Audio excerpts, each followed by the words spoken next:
Hello and welcome to episode 17 of the Shed Build here at Simple Homesteading. Now, this is going to be the last episode of the Shed Build for a little while. I've got to get into my crawl space, get a number of other things done, and I'll kind of bring you along for the ride on that one too. But in this episode, we need to be able to get the doorknob on, we need to get paneling up in the grow room and get the countertop installed so we can get to a stopping place. So in about 3 to 4 weeks, we can go ahead and start our seeds. We'll bring you along for that also. But for now, let's go ahead and let's start working to get the paneling up on the inside of the grow room. So what I've purchased is 1/4-inch paneling. Now, this is not what it looks like. This is just the back side of it. I did want to say this before I got started, and I'll give a link to the type and style this is. It's really nothing special, but wood has gotten, as with everything, incredibly expensive. This paneling, I went into the big box store and looked for the worst pieces of panel that I could find at that wouldn't hinder what I was going to be putting into the grow room here in my shed. And then I took them up to the register and I asked for a discount because of some of the cracks and imperfections that I had on here. Well, they said, look, are the good ones still back there? And I said, yes. And they said, well, we would prefer you go get the good ones and bring them up here and buy those and then and not buy these bad ones. And I said, I know you prefer that. However, I'm putting this into a shed and I don't need perfect looking ones. I need ones that have blemishes. So will you please give me a discount? Well, they really weren't keen on doing that, but I continued to press because I come from a retail family and I know how this works. They called back, got a manager, and instead of paying $30 a board for this, or $30 for a 4x8 sheet of this paneling, out of the 4 I bought, 3 of them I got for $20, and one of them, because it had a crack towards the top edge here that was going to come all the way off, but it was still going to get cut off right about here to fit in my shed, I got that panel for $10 instead of $30. So friends, don't be afraid to bargain. All they can say is no, and then you're going to pay what you already intended to pay to begin with. But ask. So let's go ahead and get this measured out and get cut. I'm going to use my Kreg jig that I used to get a nice straight line because I have factory edges here. And so I first need to measure 86 1/4 in length and then take that into the side of the shed. And I've got a finish air nailer that I'm going to use. I'm not going to be using glue to put this up on it because, again, this is going over insulation. I'm just going to use lots of nails. Doesn't matter. I got tons of nails and we'll get this all put up.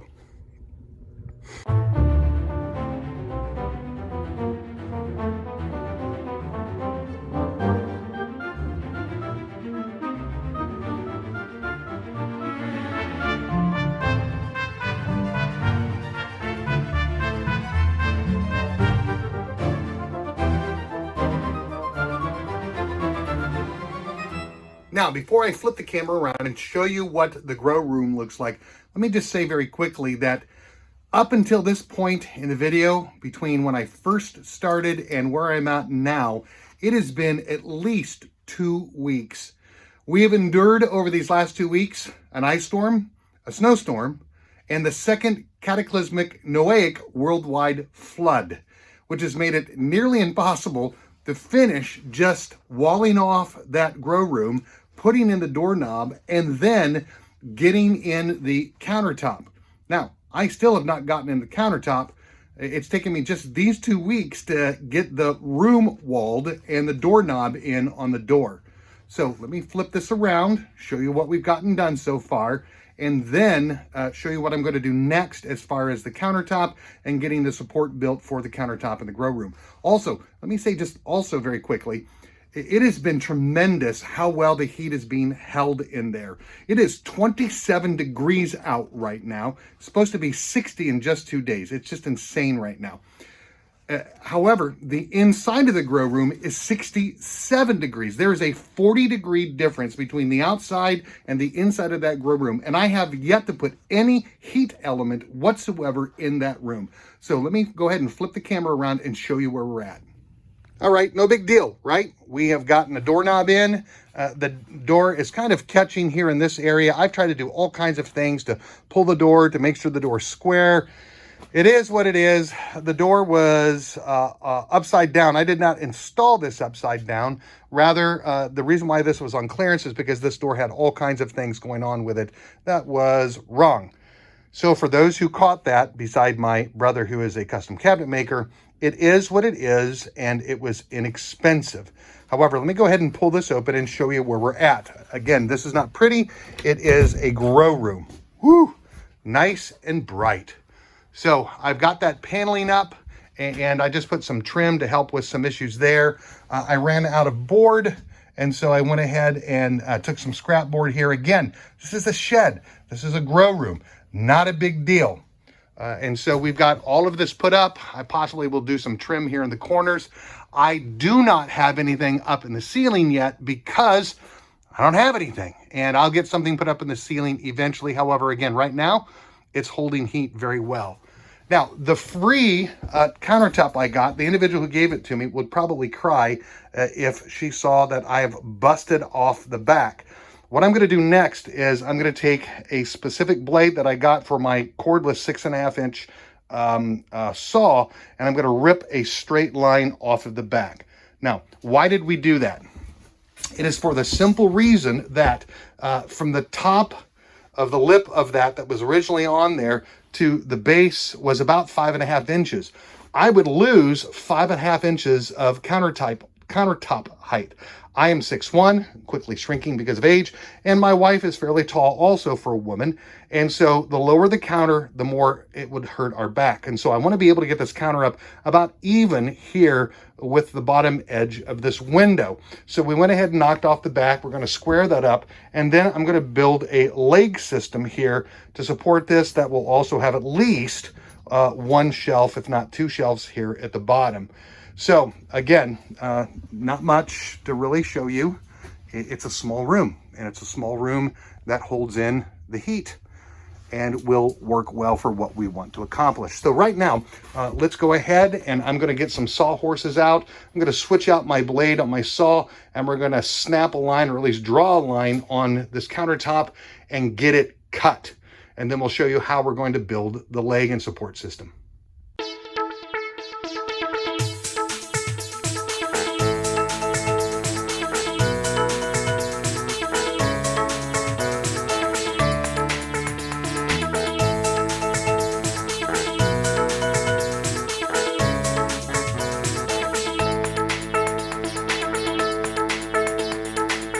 For the most part, not too bad. I've got just a little bit of cattywampus right here as the blade kind of drifted on me a little bit, but for the most part, not too bad.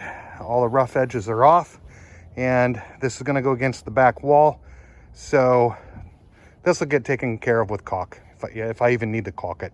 But this is all set to go, and let me take you inside and kind of talk about what I'm going to do next. I think I'll do a better job showing than I will be at explaining.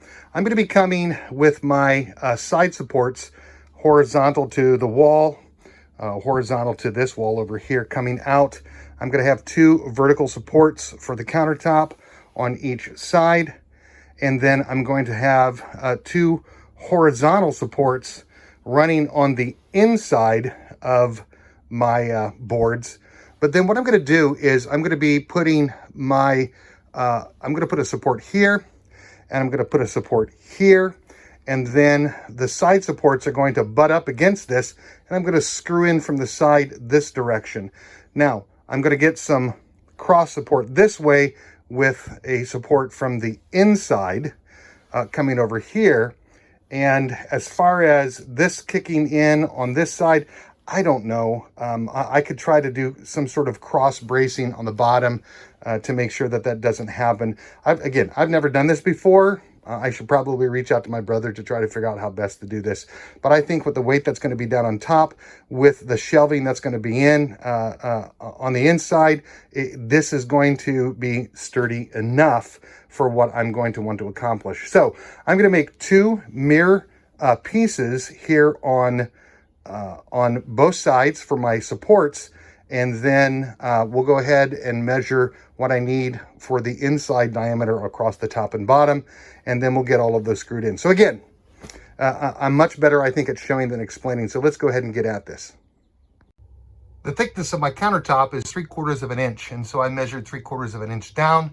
And then what I'm going to do is measure from that point to the floor, and that will tell me how tall my side support legs need to be. So let's go ahead and find out what that measurement is and get 4 of them cut. Now, I know that the floor might slope a little bit. It shouldn't, but whatever it ends up sloping, I'll go ahead and I'll shim that out.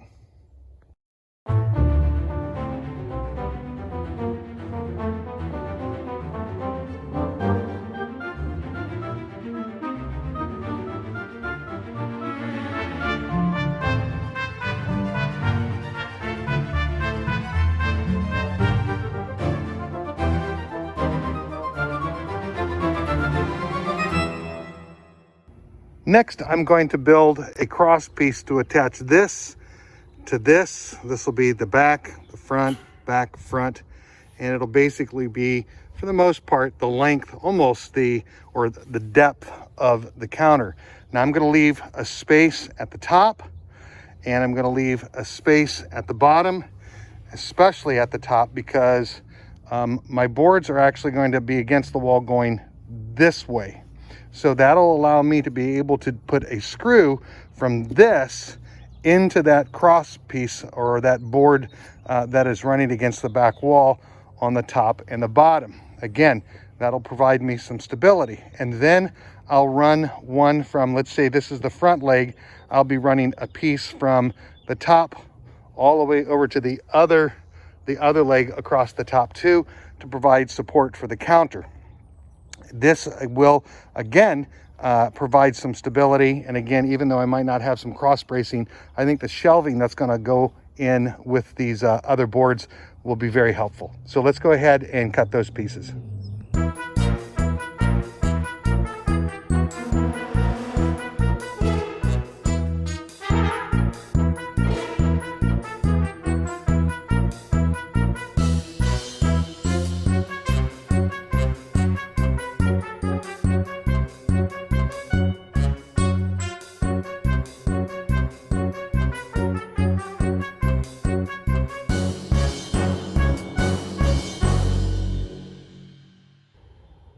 I'm going to go ahead and draw a line where my shelves are going to be. That way I've got basically the same spot where these will end up holding up. The shelving board will be on both sides. That doesn't really make sense. Anyway, I told you I'm not very good at explaining things. By doing it this way, I'm going to end up with the same lines for both sides, so that when I install these, they'll match up. And for the most part, I won't have to worry so much about things being level. It might be off maybe 1/8 of an inch, but it's not going to be that big of a deal. What we're going to be storing underneath the bench is basically going to be potting material or stuff for our seed start. So let me go ahead and get these marked and then start getting them put together.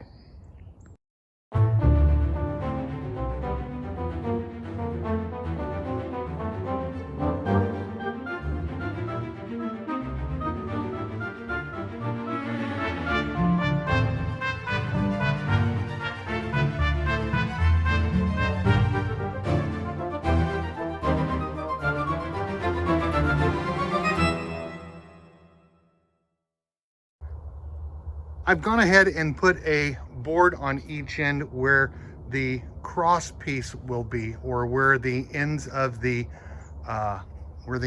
my supports will be.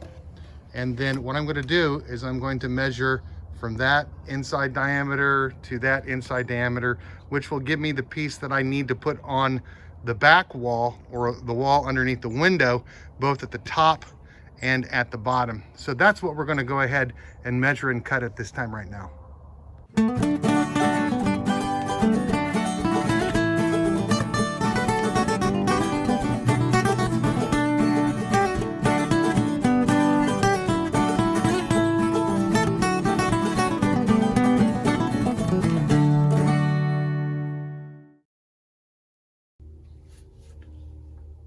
I've got my boards cut. So what I'm going to do now is I'm going to bring, I've got this zoomed in. We'll see how this works. I'm going to bring that board over to this mark and I'm going to go ahead and line up the bottom of, sorry for the close-up on my finger, gonna line up the top piece of this board as the bottom where the countertop's gonna sit. I'm gonna go ahead and screw that in, then lay a level on it, and then screw the other side of it where the level takes me, and then I will go back and put my bottom board on, and we'll make sure that they're square from top to bottom. That way it doesn't end up kicking out my board. All right, let's go ahead and get that done.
So for the most part, my top ends up even here. I push this against the back, and I don't have a whole lot of room to come in from this direction, but I can do a number of things to end up pulling this over either from this side or even down from the top. My other board's going to go across the bottom here.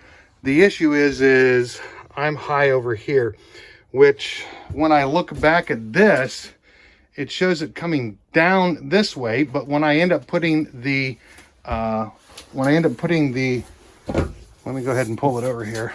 When I end up putting the level on, it shows it level. So I'm going to have to go back, draw a line on this, and probably cut this side down at the top just enough to get it to come out level, and we'll end up running the same amount off of each side. So let's go ahead and make the adjustment over here, and then we'll work at getting these screwed in and pulled in. I'm running out of battery, and so I just wanted to show this to you really quick. To provide some stability, I went ahead and made this cross bracing here, and buddy, nothing's moving. Ugh, nothing's moving whatsoever. Now, I don't have enough time. My day's ending pretty quick. Tomorrow's Sunday. I'm in the pulpit. I got to go in. I got to eat dinner. I got to get a number of things ready. I'm going to go ahead and just throw the countertop on here to see how things are looking. I'm not going to glue it down because I'm going to end up making the shelving here to slide in here, and then we'll take a look and see how things are coming along. We should be just about to a stopping point for now. So let me go ahead and go get the countertop and throw it on here. Hey, not too bad. There's a couple of things I'm going to have to do. These fronts, even though I measured, are kicked out a little bit too far. And so you can see that this is kind of here on the edge, outside edge, but it's in about a quarter of an inch there. But it really shows itself right there. So I'm just going to have to put a square on this and probably cut those cross supports down, and then go ahead and square this up just a little bit more, or else my shelves aren't going to be square when I put those in. But hey, I am so stinking happy about this. Oh my goodness. I'm really excited about what this is going to end up looking like and how this is going to end up working out for us. We get the shelving in there. We'll be able to store all of our potting stuff, maybe even get some shelving put up higher across the top there. We'll eventually get something put up there. But friends, we're getting really, really close. Here's where we're at now. I'm going to go ahead and measure the distance between the back legs and compare it to the measurement on the front legs. I think the fronts are possibly kicked out a little bit more. Try to get it squared up just a little bit. I need to do that by adjusting these. So they're giving it great support to this countertop, but I need to make sure that I get those adjusted so everything's square. And then I'm going to go ahead and cut boards to fit here for shelving. I will probably, and maybe now, maybe later, cut boards to go across and drill those in to provide some front and back support. The board I'm going to be using is old subfloor boring, so subfloor boarding. So it's going to be pretty thick stuff. However, and I'm going to be putting light stuff down here. I'm not going to be really storing anything too heavy, at least I don't perceive I am, but just to make sure that we don't get any warping or bowing to the boards, I'm going to end up putting some supports here and getting that taken care of. And then we're going to call it good for now on the shed because we've got other things to do. Now, with the magic of video, once this is all done, because I'm out here early in the morning, Lynn and I are going to come out later on here, and we're going to start our first seeds, get our first seeds started, and get things rolling, because it is the end of February. It has taken about, oh my goodness, 3 weeks with weather and schedule to get this last little section of the shed done. So anyway, let's go ahead and get those measured and cut.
I don't have as much scrap wood as I had hoped that's going to fit the dimension here. The problem is not getting the depth, but getting the length. And so it's, I'm just going to have to search out some more scrap wood. Plus I didn't have enough scrap 2x4s to get the back supports. But again, that's pretty stinking heavy, thick wood. So I don't think we should be too bad on the bowing, and I'm not going to have heavy stuff there. So let's go ahead and turn the camera around and let's talk about what's next. So we're going to go ahead and hit the pause button on the shed. By no means is this shed finished. I have trim work.